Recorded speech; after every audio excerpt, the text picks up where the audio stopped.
Workers union తరఫున ముందుగా మీ అందరూ ధన్యవాదాలు తెలియపరుస్తా ఉన్నాను. కాంగ్రెస్ మన యూనియన్ సింగరేణిలో గెలిచిన తర్వాత 1 సంవత్సర కాలం ఐఎన్టీసీ వాళ్ళు మనకి రికగ్నేషన్ పత్రం ఇవ్వకుండా సింగరేణి యాజమాన్యాన్ని మంత్రుల పేరు చెప్పి ఎమ్మెల్యేల పేర్లు చెప్పి ఆపేయడం అనేది జరిగింది. 11 నెలల తర్వాత మళ్లీ మనం ఆర్ఎల్సీ సిఎల్సీ దగ్గర ఎన్నికలు పెట్టారు.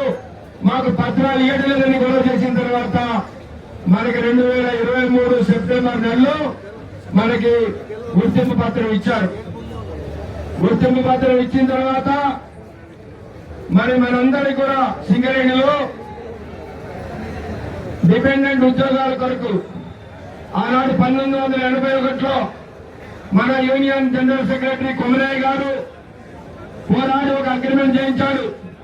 2 సంవత్సరాల ముందు మా కార్మికులు నాకు చేతగాడలేదు, నేను దిగిపోతాను, కొడుకును అడవిలో పెట్టుకుని రాసిస్తే ఉద్యోగాలు ఇవ్వాలని చెప్పేసి వారసత్వ ఉద్యోగాల కొరకు అగ్రిమెంట్ చేయించాడు.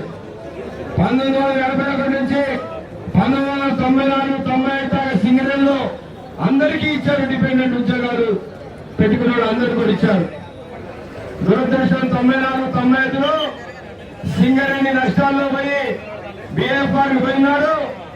ఆనాటి ప్రభుత్వం మళ్లీ కంపెనీ లాభాల్లోకి వచ్చిందాక వారసత్వ ఉద్యోగాలు ఇవ్వవు, అట్లయితేనే సింగరేణి సిక్ ఇండస్ట్రీగా చేయకుండా ఆపుతాం, లేకపోతే సింగరేణి సిక్ ఇండస్ట్రీ చేయబడుతుందని చెప్పినప్పుడు 5 జాతీయ కార్మిక సంఘాలు అప్పటికి ఎలక్షన్ జరగలేదు. 5 జాతీయ కార్మిక సంఘాలు కూడా ఒప్పుకున్నాయి లాభాలు వచ్చిన తర్వాత ఇవ్వండి అని. దాంతో డిపెండెంట్ ఎంప్లాయ్మెంట్ ఆగిపోయింది. మళ్ళీ టీఆర్ఎస్ గవర్నమెంట్ వచ్చిన తర్వాత కేసీఆర్ గారు ఎన్నికల సందర్భంలో చెప్పాడు వారసత్వ ఉద్యోగాలు మళ్ళీ ఇస్తానని. కానీ మొదటిసారి గెలిచినప్పుడు ఇవ్వలేదు. రెండోసారి మళ్ళీ ఎన్నికలు వచ్చినప్పుడు టీఆర్ఎస్ నాయకుల్ని కార్మికులు పార్లమెంట్ రానియకుండా మీరు వారసత్వ ఉద్యోగాలు ఇస్తామని ఇవ్వలేదని గొడవ చేస్తే అప్పుడు కేసీఆర్ గారు ఈసారి తప్పనిసరిగా ఇస్తారని ప్రకటించి ఆయన సింగరేణి యాజమాన్యానికి లెటర్ రాశాడు. వారసత్వ ఉద్యోగాలంటే కోర్టు ఒప్పుకోదు కాబట్టి మెడికల్ బోర్డు పెట్టి మెడికల్ ఇన్వాలిడేషన్ చేసి వాళ్ళ పిల్లలకు ఉద్యోగాలు ఇవ్వాలని రాశాడు. అప్పటి నుంచి మనకు వస్తా ఉన్నాయి. కానీ పోయిన సంవత్సరం మెడికల్ బోర్డులో అవకతవకలు జరిగినని ప్రభుత్వం ఏసీబీ కేసు పెట్టింది. కాబట్టి మేము ఈ బోర్డును జరపమని సింగరేణి యాజమాన్యం జరపడం లేదు. నిన్నదాకా ఐఎన్టీసీ నాయకులు ఏమన్నారంటే ఏఐటీసీ గెలిచింది, మెడికల్ బోర్డు పెట్టించలేదన్నారు. నిన్ననే వాళ్ళ మంత్రి గారు బట్టి విక్రమార్క గారు అసెంబ్లీలో స్పష్టంగా చెప్పిండు. ఏమన్నాడు? గతంలో 14 సంవత్సరాల కాలంలో 3,500 మంది మెడికల్ ఇన్వాలిడేషన్ ఉద్యోగాలు వస్తే గత 5-6 సంవత్సరాల కాలంలో 13,000 మంది మెడికల్ ఇన్వాలిడేషన్ ఉద్యోగాలు వచ్చింది. అంటే ఇదేదో అనూహ్యంగా పెరిగిపోయినాయి, దీనిలో ఏదో లోపం జరిగింది, దీని మీద ఏసీబీ కేసు పెట్టి విచారణ చేస్తున్నాం అని చెప్పాడు. అంటే ఇవాళ అపాయింట్ అయిన 13,000 మంది కార్మికుల పిల్లల మీద మీరు ఏదైతే ఎంక్వైరీ పెట్టారా, ఏసీబీ కేసు ఎంక్వైరీ చేపిస్తారా? మరి మేము చెప్పాము స్పష్టంగా ముఖ్యమంత్రి గారిని, మన సాంబశివరావు గారు ఎమ్మెల్యే గారు, నేను మన జనరల్ సెక్రటరీ గారు లాభాల వాటా గురించి పోయినప్పుడు స్పష్టంగా చెప్పినాం. లాభాల వాటా గురించి మాట్లాడి మా పెండింగ్ సమస్యలు ఉన్నాయి, ముఖ్యంగా మెడికల్ బోర్డు సమస్య ఉన్నది, అదేవిధంగా మార్పేరుల సమస్య ఉన్నది, డిస్మిస్ కార్మికుల సమస్య ఉన్నది, సొంత ఇంటి పథకం ఉన్నది, ఇన్కమ్ ట్యాక్స్ సమస్య ఉందని చెప్తే ముందు వాడి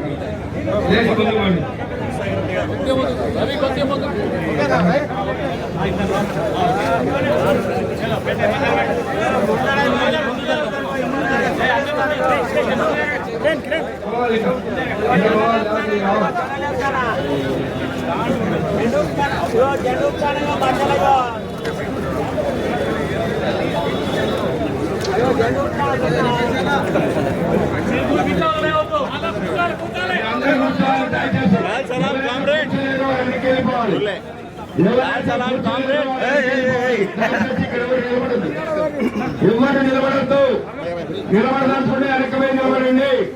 ముందున్న అందరూ కూర్చోవాల్సిందే.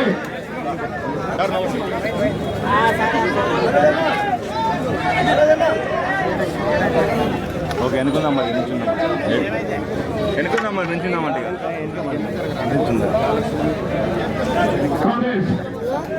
మరి ముఖ్యమంత్రి గారు కూడా ఇంటి దగ్గరికి వచ్చినప్పుడు సాంబశివరావు గారితో మెడికల్ బోర్డు మళ్ళీ పెడతాము, సింగరేణి పెండింగ్ సమస్యల కొరకు ఈ కార్మిక సంఘాలతో మాట్లాడుతున్నాడు. కానీ 6 నెలల ఏం మాట్లాడలేదు.